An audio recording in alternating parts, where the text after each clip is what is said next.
कोल्हापुर में पुलिस को अवैध शराब तस्करी के खिलाफ बड़ी सफलता हाथ लगी है। स्थानीय अपराध शाखा ने कोल्हापुर सांगली बाईपास रोड पर नाकाबंदी कर 1,75,00,000 रुपए से ज्यादा कीमत की गोवा निर्मित अवैध शराब जब्त की है। मामले में पुलिस ने ट्रक समेत करीब 1.95 करोड़ का माल अपने कब्जे में लिया।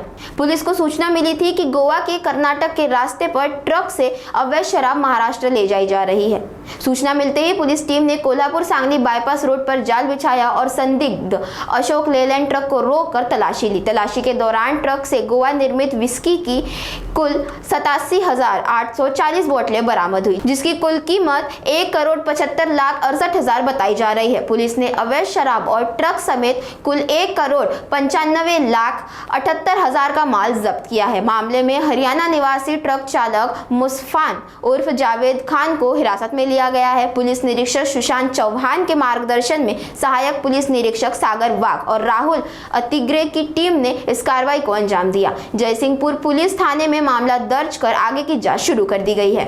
कोल्हापूर जिल्ह्याचे पोलीस अधीक्षक मान्य श्री निलोत्पल सर यांनी LCBला जिल्ह्यात चालू असलेल्या अवैध धंद्यांच्या विरोधात कारवाई करण्याच्या सूचना दिलेल्या होत्या। त्या अनुषंगाने आपण विविध पथकं तयार केलेली होती।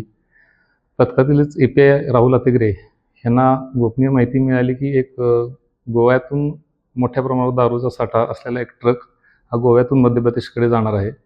सदरची माहिती समजल्यावर तिथे आपण सापळा रचला। त्यामध्ये API सागर वाघ, राहुल API अतिग्रे आणि टीमनं सापळा रचला। जयसिंगपूरच्या इथे एक ट्रक जी इन्फॉर्मेशन समजली ती त्या प्रमाणात दिसून आला। सदर ट्रक थांबवला, त्यात चेक केला असता जवळपास 1860 देशी गोवा दारूचे बॉक्स आपल्याला त्यात मिळून आले। त्याची किंमत एकूण 1,75,00,000 आहे।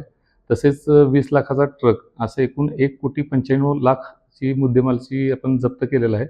सदरबाबत जयसिंगपूर पोलीस स्टेशनात गुन्हा दाखल करीत आहोत आणि ही दारू कुठल्या कंपनीतून आली आणि मध्य प्रदेशमध्ये कोणाकडे चाललेली होती याचा पुढील तपास आम्ही करतोय।